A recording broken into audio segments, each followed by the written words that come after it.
They're in the business of improving their models with your client data. I don't know if everybody knows that. I don't think anyone knows that. I can't imagine that the lawyers that are being trained today are going to be prepared for the agentic future. In this transition, a software engineer is forced to build a relationship with the technology, and attorneys need to do that as well, right? So this is probably a changing landscape.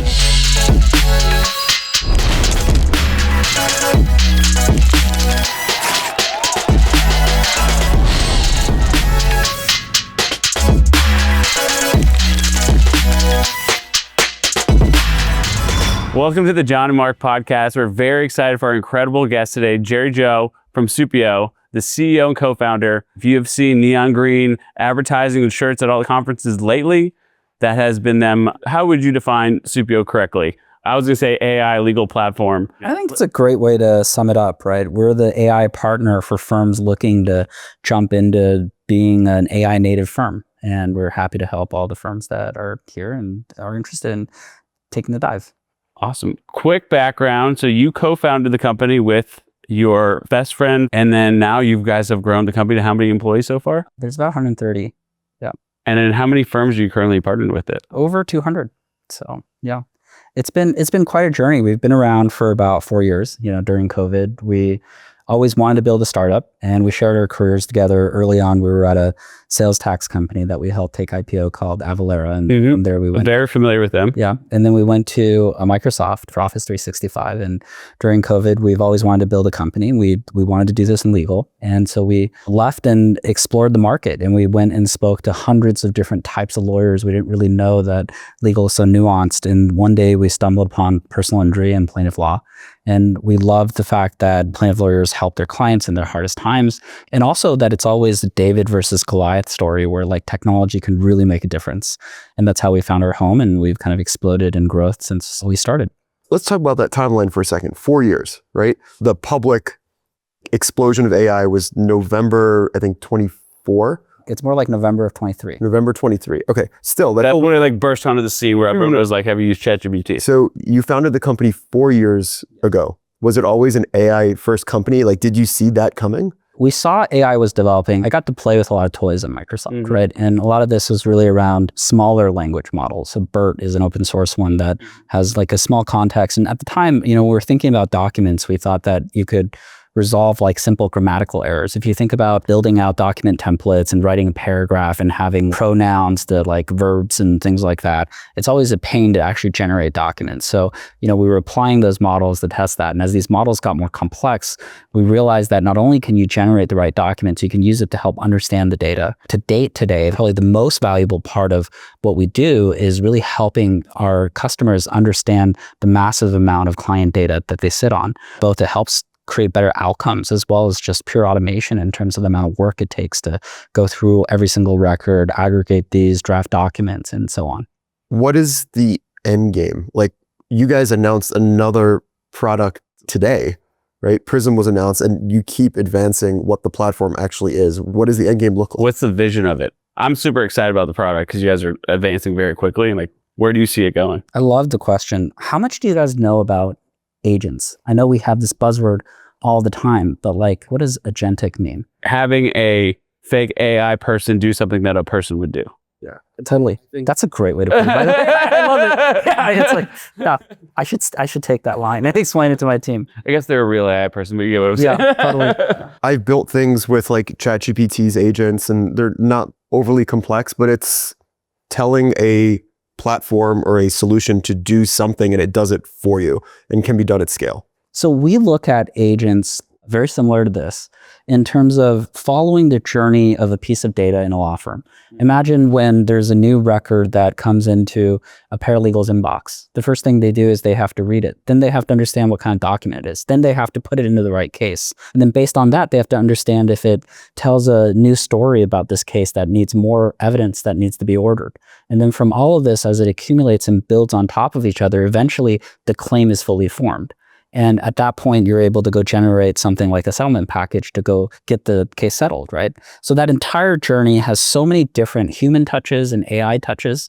And for us, it's about creating the full case assistant that's agentic. And that slow march into creating more structure around all these different types of data, understanding all of the rules that go along with how to build and the decisions you make. For example, if you're over treating for a client and it's going above their policy limits, then there needs to be an insight for the paralegal to say, hey, like this is probably a case ready to settle. If you understand that there's missing bills or missing records, then the team needs to be able to order that. On the other side, in litigation, all of this diverse data that's coming in, we're helping process at scale, and then we're surfacing insights that can help you make the difference between winning and losing a case as well. And all of this come together into a single agentic platform. It's an interesting way to look at it, right? Because I look at how people use AI today, and they traditionally look at it as like, I'm going to give you an input and you're going to give me an output, right? I think the way that you guys are looking at it, and correct me if I'm wrong, is breaking up that process into a bunch of little small processes, right? And that's actually the right way for someone to use a ChatGPT, a Gemini, is to do like one very precise thing and do that very precise thing as well as you could do it. And then you move on to the next thing. It's a great analogy. You know, I think a lot about autonomous cars and like cruise control to truly autonomous cars. And right now, when people use something like ChatGPT, it's great. It's kind of similar to the thing kind of takes the gas pedal off. You don't have to pay as much attention. It's still driving. It's kind of like self-driving on a highway. Yes, on a highway. And truly, there are stretches of the road today for like autonomous level 3 where certain cars, you don't really have to pay attention and it drives by itself, right? And the moment you achieve that, that's when there's a substantial benefit to a law firm because they offload the entire process away from a people structure into AI. So most companies haven't really reached that yet. A lot of times, you know, you offer a tool just like ChatGPT where you can come in and you can chat. It's an assisted workflow. Part of what Supio is trying to do is shift these assisted workflows so we create a much cleaner line between where people are with the client interactions, building empathy, going and advocating, versus like this document processing, which now can be fully autonomous. We work with a ton of personal injury firms across the nation, and their biggest challenges as they scale is scaling the paralegals and the people that are doing that work.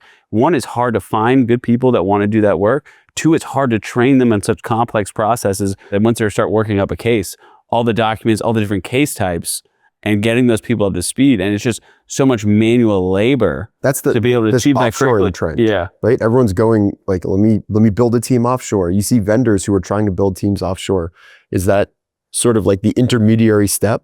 I think there's lots of things, if you think about where AI is good at, that AI is actually better than people at. You can offshore as much as you want. In some examples, like when I think about our greatest wins, right, as we've helped with huge verdicts, a lot of times there's no amount of offshoring to go and try to digest 42,000 pages of medical records for a case where like they've partnered with teams of nurses trying to summarize this. The summary of that is still 1,000 pages. And now you try to go understand that with Supio, because we break down all that data into something digestible, you can actually take the product to court. And when someone's asking about the interaction between the nutritionist and the baby for like NEC case, you can retrieve it at the moment. Right. And that's the power of AI. It actually up-levels the standard of certain things that as many people as trained as possible, there's a limitation there. Amazing. You guys did have part in a very large win. You want to tell everybody about that if they haven't heard about it? Yeah, it was last year. We were first introduced to this amazing firm called Tor Herman, and we were partnering with them on a bellwether case for necrotizing enterocolitis. And this is against Abbott Labs. And at the time, it was such a huge data challenge for us because they came to us with all of this data that is hard to digest, right? And it's so dense. It's like tens of thousands of pages of records. And part of what got us really excited is the fact that AI can take you to the next level in understanding this. That's everything from the contextualization of just having a conversation with this data and being able to fetch the answers really accurately to being able to recall a chronologies that's completely interactive that you can drill into, especially with more records and in the dynamic setting of court. We understood this data and helped our firms and customers understand data that ultimately provides better outcomes for their clients. What are some of the things that you think will never make it to being transitioned to AI? Right? A human has to do it. I think that the legal world, the foundation of this is to serve people. right? So this human interaction between like an attorney and building that relationship and building trust with a client for like, what is the settlement to take? I imagine, like, I listen to the stories from our customers, and every single time an insurance company comes back with some type of settlement, it's so stressful for the client, right? Do I take it? Do I not? Do I go to court? And that type of advocacy and being an advisor to the client is a very human act that will never go away. What AI can do to make this better is arm the lawyer with all the data to help the client make a better decision. And I think that's going to be the part that's going to be the game changer. Law school has prepared attorneys for the things that Supio is now doing, right? Briefs and drafting and demands. I don't know. I'm not an attorney, but I can't imagine that the lawyers that are being trained today in law school are going to be prepared for the agentic future. What's your perception of how that is going to play out? Well, that isn't just lawyers. It's for like most people going through college. Sure, but in the legal space, right? Like you're talking about like the thing that cannot be done by AI is this human interaction. And when you're in law school, you're studying books, you're writing papers, you're not human interacting. How do you see that transition happening? A great analogy, I'm a software engineer by trade. So today, probably the most advanced field in AI applications is in software engineering, where, you read about on the news, like Claude Code, all these companies that are generating code. So it's really changing the landscape of what engineers can do. In reality, that change means that there's a lot less people writing code, which is like drafting documents, and a lot more people making higher level decisions. But no matter what, in this transition, a software engineer is forced to build a relationship with the technology, and attorneys need to do that as well, right? So this is probably a changing landscape. Right now, briefs and demand letters and all of this work, they are what we call artifacts that you generate, but you should have an understanding of what it's actually going to do before it writes it. So the more you use a product like Supio, the more predictable you understand how it's going to behave, and that builds a relationship, not unlike learning how to use the internet or your iPhone or any of these other pieces of technology. What have you seen as the biggest challenge for getting firms to understand this or to adopt this? They've said, hey, we want to move forward with you, but like implementing, what's the biggest hurdle you've seen them adopting this technology? It's like every person in the world, there's a lot of resistance when people just don't understand what you're trying to force upon them. Yeah, and going to like change. Yeah, exactly. Any software implementation is usually painful. And AI is actually different in my experience. It's like, as a software implementation, this is one of the rare pieces of software that actually helps you with your case, right? If you think about the dimensions of like practice management system, all the software of the past, that's really like a very administrative piece of software. It's like additional work for you. For your data entry tracking, making sure you're following the right steps. So a lot of this is making sure from the firm to the employee. This is a piece of software that is supposed to help you with the way you work on the case. So I think the aha moment for a lot of people is just being able to interact with the software and asking a question and understanding like, oh my gosh, I can contextualize my questions. I can follow up with lots of streams of theories about this case. I can have a conversation with the client and instantly get an answer back without spending days to get my paralegal to go and summarize something for me. And that's a game changer in this field. What challenges have you had implementing this across different firms? Because you guys are kind of almost agnostic because they all have different case management systems. They all have different operations on how they do things. What's that been like? It's been challenging. The primary thing that's helped us navigate all of this is we're a very data-first company, right? Even when we started the company, we started meeting personal injury lawyers and just listening to them and looking at their cases. We realized that all the data flowing into a personal injury case is very similar. And if you can break down that data, all of these things are universal across all these cases. And the work you do to process them, even if the outputs are slightly different, it's the same degree of understanding and the relationships you're trying to tie this data together. So we follow that data, we ingest all of it, and then from there, we help firms build out the workflows that they want on top of that. There is no standardized data model. Yes. For law firms. Yes. When we worked at Litify, like even firms that use the same practice management system, each have their own data model because they all have unique processes. Yes. Totally. You're 100% right. And the difference between those types of data models is they're looking at the outputs, the work that's trying to be accomplished. We look at the ingestion, the documents that are coming in. It can get as nitty gritty as like, this is a medical record from an Epic healthcare hospital. And like, there's a nursing note that's diagnosing something like a kidney cancer for PFAS, right? And for a nursing note, well, that's not a precise diagnosis. There's also a clinical diagnosis where, the doctor actually breaks the news to the patient. There's a pathology report. There's an actual like suspected diagnosis for this type of cancer as well, right? So it gets into the nuances of understanding this data to the next degree that replicates what humans are doing today. So much information. Tell me about it. Our team says that all the time. Right? This is what we've dedicated our careers to figuring out, right? And that's why all these releases come out. It's an endless, deeper understanding of this data to kind of service our customers this way. How do you keep PII secure when it's going through an AI platform? Because that's like the biggest fear of lawyers. Like, oh my gosh, what happens if every file that I upload winds up somewhere else on the internet? That this is table stakes today and incredibly important, right? The first thing is that you have to have 0-day retention policies with foundation model providers. So folks like OpenAI and Anthropic, right? They're not allowed to actually keep any logs of the data that we send over to them. The second one is HIPAA and SOC 2 compliance. We're SOC 2 Type 2 compliant, which means that we're constantly being audited. We offer all sorts of authentication protocols and logs to understand how things are accessed as well. So authentication really basically like two-factor auth internally for our own teams and externally offered for firms that are concerned about their security, right? And just constantly locking this down and up-leveling our game is how we keep our client data secure. I want to be clear, right? For those of you watching, like that's very different than someone who's using ChatGPT to write a demand letter. Yeah. How does OpenAI handle the similar data that someone would upload through Supio versus uploading just through standard ChatGPT 5? For companies like that with something like ChatGPT or Gemini or Claude, right? What they're trying to do is get that data to continue to reinforce and refine their models. That's their business model. And then they take that fine model and then they sell it to enterprise companies like ours that actually need secure data, right? So you probably don't want to be uploading your data into these types of portals because they're in the business of improving their models with your client data. I don't know if everybody knows that.